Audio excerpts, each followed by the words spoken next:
Hello everyone, and welcome to Common Cues. Today's question asks, are the Quran stories fictional or real? Talking about the reality of the Quran can lead us toward the fallacy that if we can't verify or prove the historical accuracy of a story in the Quran, then it must be fictitious or mythological. Muslims have been urged to believe in Islam through thinking and research, so their beliefs go beyond the historical validity of the Quran. Yet, if we make historic verification our focus, we would fall into the reality trap. The reality trap means that we believe that the value of the stories in the Quran lies in our ability to somehow prove them as historically accurate. The first history books date back to around 3,000 years ago, but some Quranic stories go further back than that, which means it isn't always easy for us to verify those stories. For example, just because the event of Noah's flood hasn't been recorded in a history book does not mean it didn't happen. The other thing we can't do is view the Quran as a collection of myths, whereas some other faiths have permitted this.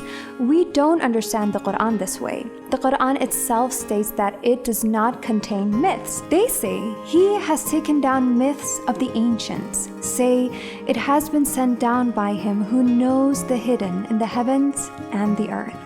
We have to keep in mind that, as some scholars have pointed out, the Quran is not for explanation of the history of nations. Its stories are lessons and examples. The Quran is not primarily a record of historical events. Nonetheless, it is a rich source of narratives and descriptions that have served scholars in many fields. The commentary and research done on the Quran by Muslims and non-Muslim scholars alike has illuminated the field of history by study of the places, people, and events described in its pages. Let's consider two Quranic accounts individually so that we can appreciate the Quran's historical narrative. The wars in the late antiquity between Persia and Byzantium are mentioned in the Quran. The Byzantines have been vanquished in a nearby territory, but after their defeat, they will be victorious in a few years. Historically, we know that the Byzantine Eastern Roman Empire was defeated by the Persian Sassanid Empire between 614 and 615 AD, when the above-mentioned verses were revealed, and that by 627 AD, the Byzantines had retaken any lost territory.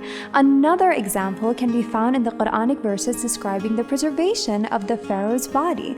This day we save therein your body, so that you become a sign for those who come after you. This Quranic reference to the preservation of an Egyptian pharaoh's body is fascinating, considering that it wasn't until the 19th century that archaeologists discovered the mummified bodies of pharaohs from ancient Egypt.